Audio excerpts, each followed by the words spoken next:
10 محرم کا سورج طلوع ہوتا ہے، علی اکبر اذان دیتے ہیں، فوج یزید نماز میں حملہ کرتی ہے، ظافر جن دوڑتے ہوئے آتے ہیں، امام حسین اجازت نہیں دیتے، بس ایک ایک اہل بیت کے ماننے والا خاندان کا جوان شہید ہوتا جاتا ہے۔ امام حسین ظافر کو اجازت نہیں دیتے۔ جب بی بی سکینہ نے جناب عباس کو پانی کا کہا، ظافر جن دوڑتا ہوا امام حسین کے پاس آتا ہے اور کہتا ہے مولا مجھے حکم دیں، یہ نہر آپ کے خیمے کی طرف لے کے آتا ہوں۔ امام حسین نے ظافر کو کہا، اے ظافر کیا چاہتے ہو کہ میرے نانا کی امت حوض کوثر سے محروم رہے؟ ظافر تڑپتا رہتا ہے، جناب عباس کی لاش پہ گریا کرتا ہے، جنگ کا ایک ایک منظر دیکھتا جاتا ہے اور چیختا جاتا ہے، بار بار گرتا ہے، بار بار اٹھتا ہے۔ بس ایک مقام ایسا تھا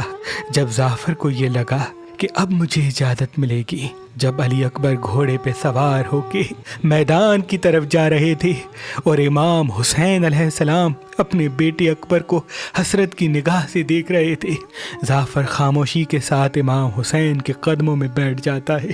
اور کہتا ہے مولا یہ آپ کا وہ بیٹا ہے جس کے لیے بار بار آپ اللہ سے دعا مانگتے تھے کہ مجھے رسول کا ہم شکل عطا کر، آج وہ میدان میں کھڑا ہے، مولا مجھے اجازت دیں۔ امام حسین فرماتے ہیں میں نے اللہ کے دین کے لیے اپنا اکبر قربان کر دیا۔ بس جیسے ہی جناب اکبر کو برچھی لگتی ہے، امام حسین دوڑ کے شہزادے کی لاش پہ پہنچتے ہیں، ایک ہاتھ برچھی پہ رکھ کے جیسے ہی اللہ کا نام لے کے نکالتے ہیں، ظافر تڑپنے لگتا ہے اور امام حسین کے ہاتھوں پہ علی اکبر کا کلیجہ ہوتا ہے۔ بس مولا آخری حجت تمام کرنے کے لیے فوج یزید سے مخاطب ہو کے کہتے ہیں، حل من ناصر ینصرنا، ہے کوئی مجھ غریب کی مدد کرنے والا؟ ظافر اجازت طلب کرتے ہیں، مولا حسین فرماتے ہیں میری یہ صدا صرف انسانوں کے لیے ہے۔ اتنی دیر میں 6 ماہ کا معصوم علی اصغر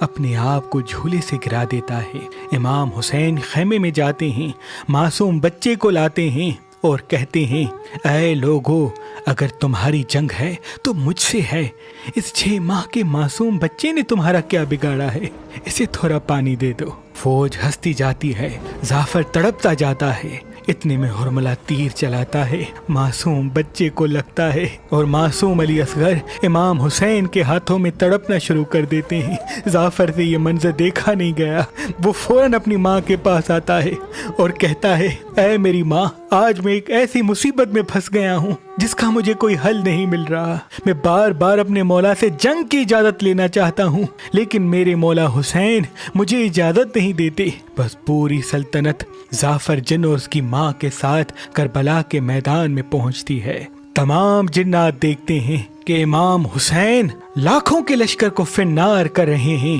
ظافر جن اور اس کی ماں امام حسین کے قریب آ کے عرض کرتے ہیں، مولا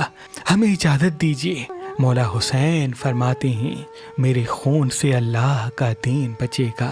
میرا آخری سجدہ اسلام کو رہتی دنیا تک قائم رکھے گا۔ اگر میری مدد کرنا چاہتے ہو تو میری غربت کی داستان کو میرے ہر اس ماننے والے کو بتاؤ جو مجھ سے پیار کرتا ہے، اور جب بھی میرے ماننے والے پر کوئی مصیبت آئے تو اس کی مدد کے لیے پہنچ جاؤ۔ جب ظافر تیری سلطنت میں رہنے والے تمام جنات میں سے کوئی ایک جن میرے ماننے والے کی مدد کرے گا، میں سمجھوں گا تم نے میری مدد کر دی۔ بس امام حسین یہ کہہ کے آسمان کی طرف دیکھتے ہیں، اتنی دیر میں آسمان سے آواز آتی ہے، تمام فرشتے تمام جنات لرزنے لگتے ہیں اور امام حسین کے لیے عرش سے حکم آتا ہے کہ حسین تیرا اللہ تجھ سے راضی ہو گیا۔ امام حسین ذوالفقار کو تھام لیتے ہیں، چاروں طرف سے امام حسین پہ تیر چلتے ہیں، کوئی نیزہ مارتا ہے، کوئی بھالا مارتا ہے، کسی کے پاس مارنے کے لیے کچھ نہ ہوتا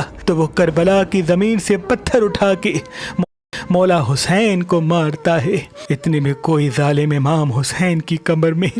ایسا نیزہ مارتا ہے کہ آپ گھوڑے کی زین سے زمین پہ آتے ہیں اور آخری سجدہ کرتے ہیں اور اللہ کا شکر کرتے ہیں کہ اے میرے اللہ، میں نے تیرے اسلام کے لیے اپنا سب کچھ قربان کر دیا۔ اور تب سے لے کے آج تک ظافر جن اور اس کی سلطنت میں رہنے والے تمام جنات